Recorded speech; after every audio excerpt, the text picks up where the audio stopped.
Okay, so I'm going to give you a little bit of help with the worksheet that has something about the riddle about 4 legs. Okay, so I picked out, I think it's 5 problems here that I want to do with you. The first one, it's radical 75 over x squared, and I look to see, can I do anything within the radical to simplify it? Can I divide or simplify what's inside here, the fraction? And I can't. So I'm going to go ahead and write it as the square root of 75 over the square root of x to the 4th. Okay, then I'm going to take this and see if I can break down the square root of 75 into perfect square roots. And I have the square root of 25 and the square root of 3. Because 3 times 25 is 75. 5 is a perfect square, so the square root of 25 is 5. Radical 3. And at the bottom, I'm going to take this exponent of 4 and divide it by 2. And I get 2 will go into 4 2 times, and that gets rid of our radical symbol. If there was something left over, then I would put it inside of a radical, but there's nothing left over. So your answer is 5 radical 3 over x squared. Oops. Okay, next one, number 5. Again, I'm going to look to see, is there anything that I can do here that can cancel out? And I think I can. Okay, so then I look at the fraction I have there and look to see, is there anything that I can do to this fraction to simplify it? And I recognize that they're both evens, so I can simplify it by dividing a 2 from both the top and the bottom. So 2 will go into 54, and that's 27 times. 2 will go into 24 12 times. Okay, now can I do anything else with this? And I can't, so then I've got 2 separate radicals. I have square root of 27 and the square root of 12. Now I look to see, within 27, is there a perfect square? And I say, oh, yes, because 9 times 3 is 27. And then I look down here at 12 and I said, okay, radical 4, radical 3, because 4 times 3 is 27. So now I've got the square root of 9 and the square root of 3 over the square root of 4, the square root of 3. Now I'm going to ask myself, can I eliminate anything? These radical 3's can cross off, because radical 3 over radical 3 is just 1. What's the square root of 9? Is 3. What's the square root of 4? Is 2. So there's my answer for number 5. Number 6.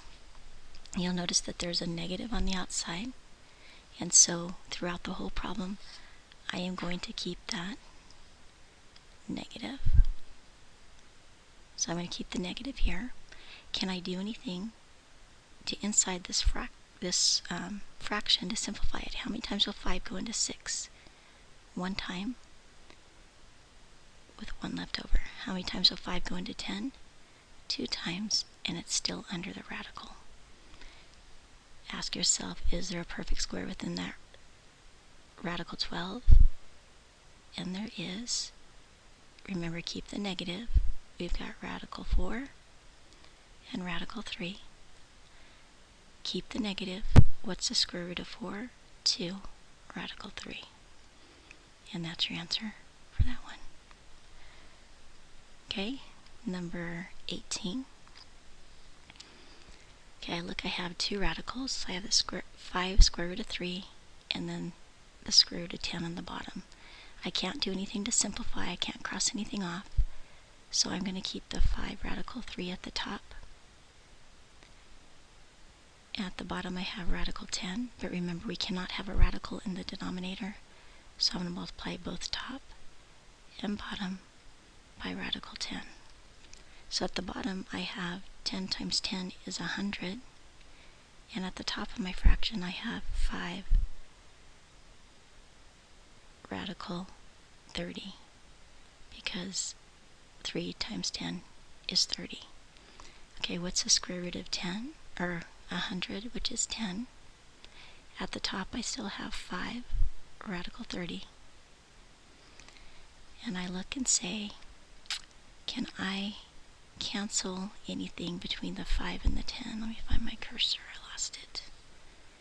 There it is. Can I cancel anything here? 5 will go into 5 once. 5 will go into 10 twice. Okay, so now I look at 30. Is there a perfect square within 30? And I think about it, and there's not. So my answer is radical 30 over 2. Okay, now we'll do one more. Okay, so number 19, let's do this one.